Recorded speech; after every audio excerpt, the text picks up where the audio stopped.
Extrait du livre L'enfant et le dragon.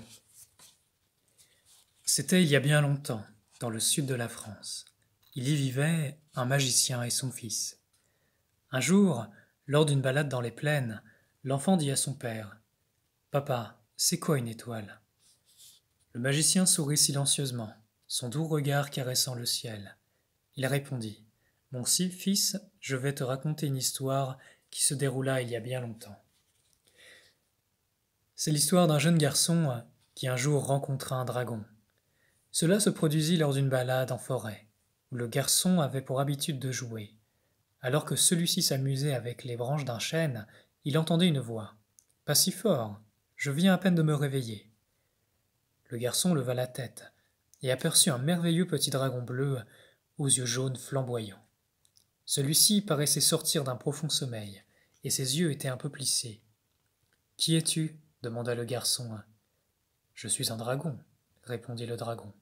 « Je ne savais pas que les dragons existaient, » répondit le garçon. Le dragon cligna des yeux une fois, puis encore une fois.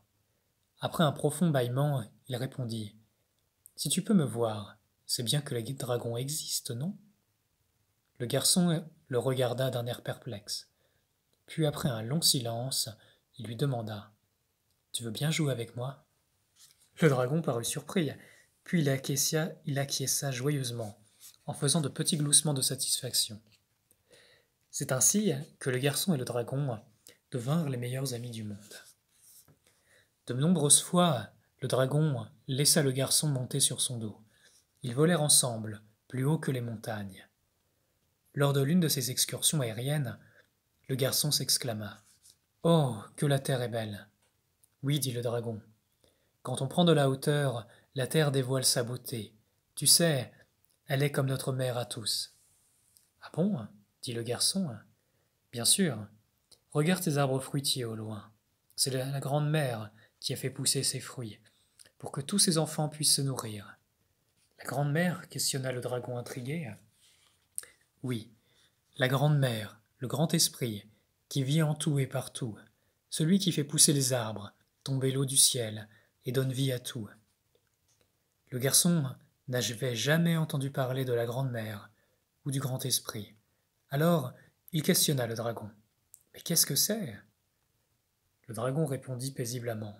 « Le grand esprit vit en tout et partout. Tu peux le chercher partout et pourtant ne jamais le trouver. Mais dans ton cœur, le grand esprit vit en toi. » Le garçon fut émerveillé par cette découverte. Il dit à son ami : « Cette nouvelle me réchauffe le cœur. Tu sais, je me suis longtemps senti seul dans ma vie. Les autres ne me comprenaient pas. Parfois, on se sent seul à connaître la vérité de son cœur.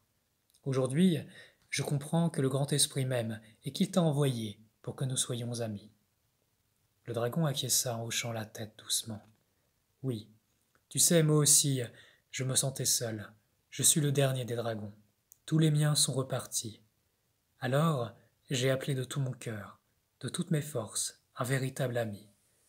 J'ai demandé dans mon cœur au grand esprit, et le grand esprit a répondu.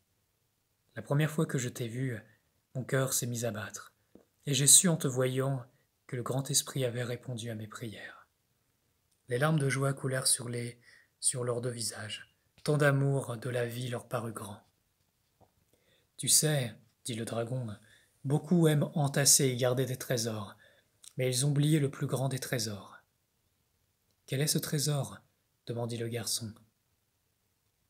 Le dragon garda le silence un moment, puis il répondit : « Je vais te dire mon secret.